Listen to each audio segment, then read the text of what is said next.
Hi guys, so today's video is going to be my favorite book endings. While I'm going to try to keep everything very spoiler free, I might still talk about the tone of some of these. Maybe I'll say, oh, it was heartbreaking, or it was such a nice happy ending, something of that sort.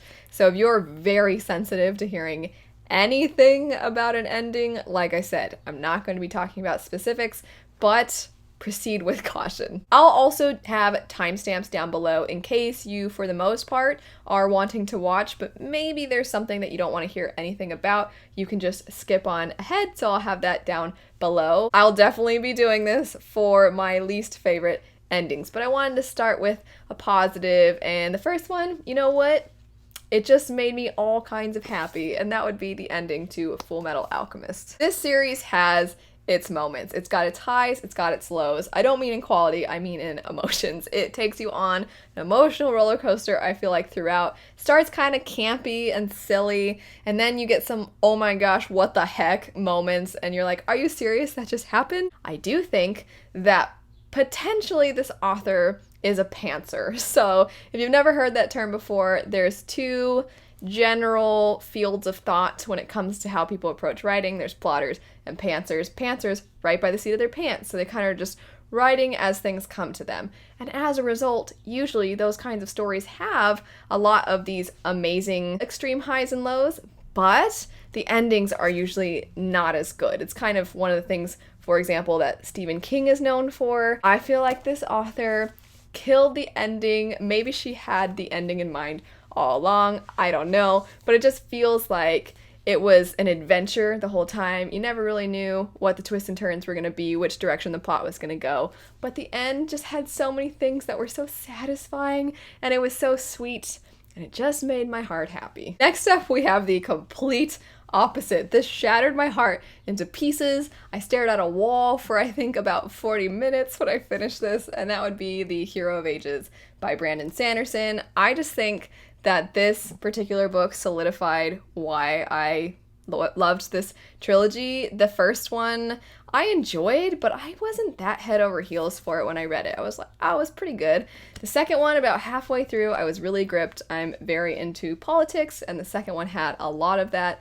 Then this third one. When I reread it, I definitely felt like this one was weirdly the most boring, because so much of it was like, what's going on? The characters are trying to figure out what's going on. They're like, hopefully we can figure it out. Or, you know, everybody's gonna die. And I just didn't know how they were gonna pull it off. That's one thing I thought Sanderson did so well throughout the trilogy, is each ending of each book, you're like, well, it can't get any worse, right? And then you start the next one, you're like, never mind, it got a lot worse. And this one, I just legitimately was like, there's no way. I have no idea how our heroes are gonna do it. Time is running out. Oh my gosh. And then it ends, and oh man, I get emotional even thinking about it. It's kind of bittersweet, because technically the ending is sort of happy, but also it hurt me in the best of ways. The next one, before I say what it is, I have a question for all of you. Have you ever been reading a series that you've enjoyed, and then you get to the last one and you're like, wow, okay, I love this series now, because the third one was just not, well, I revealed it's a trilogy, but the last one in the series just solidified for you. That was amazing. For me, this series, the Ash Princess series by Laura Sebastian, this third one, Ember Queen, it did that. I've always described the series as super tropey, and it was kind of one of those that it's, I don't want to say guilty pleasure, because I don't think the writing is something that is bad, and I also don't think people should feel bad for liking stories, but I still just felt like that feeling of guilty pleasure. It's just, you don't want to put it down. It's kind of addicting. Maybe it's very familiar, but you're still very entertained and gripped by it. That's kind of how I felt about the first two.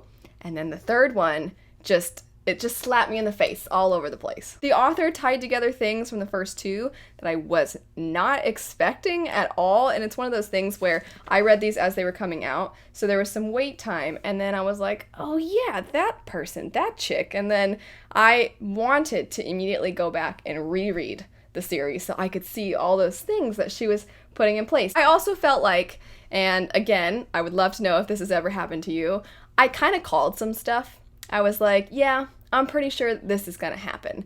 And then it did happen, and I was still super emotional about it. I was like, why? Why is this happening? And I had to kind of flip the page, or I would maybe have started crying if I had let myself. Even though I knew. I was like, this is gonna happen, and it did, but she wrote it in a way that was just so tasty and tragic, and I really liked it. Next up, we have some juicy ones, because I feel like a lot of people do not like the endings to these ones. I think they're great. So I'm just gonna hold all three of them up at once.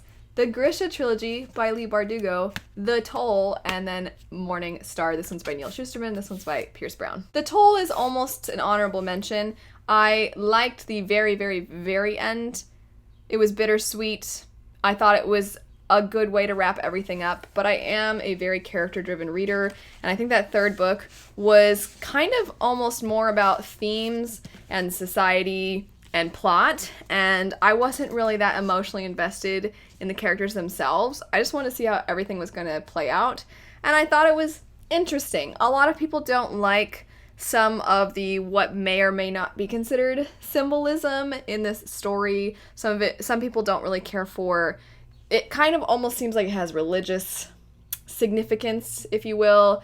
And for me, I just felt like it was more commentary on how society, do things happen because of divine intervention, or do things happen because people think, oh, well, this has to mean this, so there must be divine intervention. And I think that was kind of cool. That's how I interpreted it. There were things about the ending I didn't love, but I still felt quite satisfied with the ending of this trilogy as a whole. But man, I've seen some people that are like, Neil Shusterman ruined the series. So if you're one of those people, I'm sorry, I just talked about it. Next, Grisha. I recently reread this, and I liked the ending. I loved the ending. I thought it was fantastic. And I'm like, I've heard the reasons why people don't love the ending. I do want to do a trilogy review and then maybe a spoiler chat for this particular last one in the series.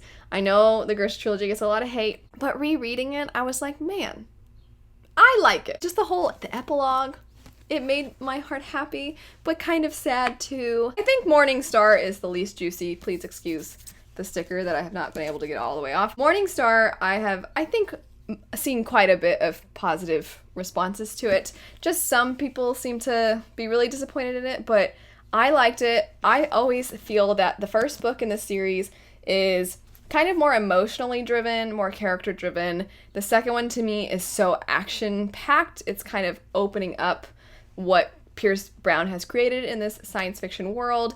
And then the third one I thought was a fantastic combination of both of those things. I thought the ending was very satisfying. So, it did everything I wanted it to do. Next up would be Way of Kings and Words of Radiance, the second book in the Stormlight Archive series. I have to say, just looking, I am not actually even looking at myself and the book. I'm looking at the camera lens, my phone's lens, and it still drives me crazy that the stupid permanent sticker is on there. I hate these. Why do they do this? Anyway, the endings of Stormlight Archive books, the first one and the second one. Oh my gosh, it's one of those, every single thing that's happened throughout the book has this moment where it all comes together. I think in the first one, it's especially brilliant because you're just being introduced to this world. You honestly have no idea if anything's going to connect within that first book. And then the way everything slams together, I shouldn't say everything. Some things don't come together quite in the first book, but I just didn't know how things were going to go. And then it got to a part that was so intense, and I'm like, there's still a decent amount of this book left. What the heck's gonna happen? And then action happens for like the rest of the book, and it's great. And then book 2 is like, oh, you liked that ending? Let me give it to you again. And then it did the same thing, except for even more worlds collide, and it was great. And then you know what? I did not like how Oathbringer handled it, but I'll get into that in the worst endings video. I'm kind of realizing as I'm doing this that this is basically like me talking about my favorite books. That's so true of this next one, which would be Muse of Nightmares by Laini Taylor. This is a duology, the first being Strange the Dreamer. This is obviously the second one. A duology is made up of 2 books. Based off of my ideas of what I like and don't like in books, I should have not liked this duology. But the themes in this story, the way that Laini Taylor is able to tackle what is actually a very, very dark, tragic story, the way that she is able to kind of discuss mental health, the victims of atrocities, and the way that compassion, oh my gosh, I'm like getting emotional even thinking about it, the way that compassion can be used to help others. It's so brilliant and beautiful and stunning and sad. Oh my gosh. There's just some sad things in these books. There's a lot of gray morality throughout. You find yourself feeling for people that you should feel nothing for, or that you should feel anger toward, or just think you're a terrible, despicable creature of a person and I hate you. That's what you should feel. But then Laini Taylor's like, that's what you thought. But also look how sad their life is. And you're like, man, their life is sad. The characters are just better people than me, and they're lovely little sweet cinnamon rolls. And I loved it. I loved it so much. Next up, we have Crooked Kingdom, another Leigh Bardugo book, which makes me really excited to eventually get around to Ninth House. I really loved the ending of Crooked Kingdom. I do see some people that were very disappointed in it and didn't like it at all. But the thing that I like about this duology is how character-focused it is. I just found, I don't know, there were some moments in here that I felt like were very tastefully done, that were great to see, that a lot of other authors, I just don't see them take the time to develop characters, just who they are. And that does mean there's going to be a lot of backstory, does mean it's going to be kind of borderline flashbacks. That's not a lot of people's thing. I don't even really think that's my thing necessarily, but it worked for me in this one. And there's a particular element about the end. There's a particular element that was so happy that it like made me want to cry, and I was just so like, oh my gosh, I'm freaking out about this particular thing, and it made me emotional. I got so worked up, and I was in public when I was reading it, so I was like, you know what? You've never cried reading a book, and you're not about to now around all these strangers. There's two more on this list. One of them would be Night of the Dragon by Julie Kagawa. This is the third book in the Shadow of the Fox trilogy, and this ending, for a lot of the book, it was so action-packed that it actually lost me a little bit. Not that it was poorly written or anything, but it was just one giant boss battle, basically, the entire time. You're like, wait, did I beat them? Oh, wait, no, they're, like, transforming into a different form. It's like when you play a Final Fantasy game, and you're like, oh, I guess the boss is, like, got another form, and I gotta beat this now. Which I was okay with, but I was like, I want the emotional stuff too. I want the characters. I want to sit with them as they're sad and contemplating how they're going to defeat everything. And we definitely got those moments, especially, I would say, kind of the beginning and then at the very end. And it was just, mwah. I loved how everything wrapped up. It was bittersweet. Again, bittersweet in that it was very, very, very sad. And I was like, man, what the heck? And then also kind of happy. The last one on this list, I read it a long time ago. It's a middle grade story, but I still remember this ending. I still remember the wording of the ending because it was just that good and it was impactful. And I feel like it was my first time reading a tragic ending where I was like, wait, what? Wait, really? But that's sad. But I like this sadness. The Bartimaeus trilogy.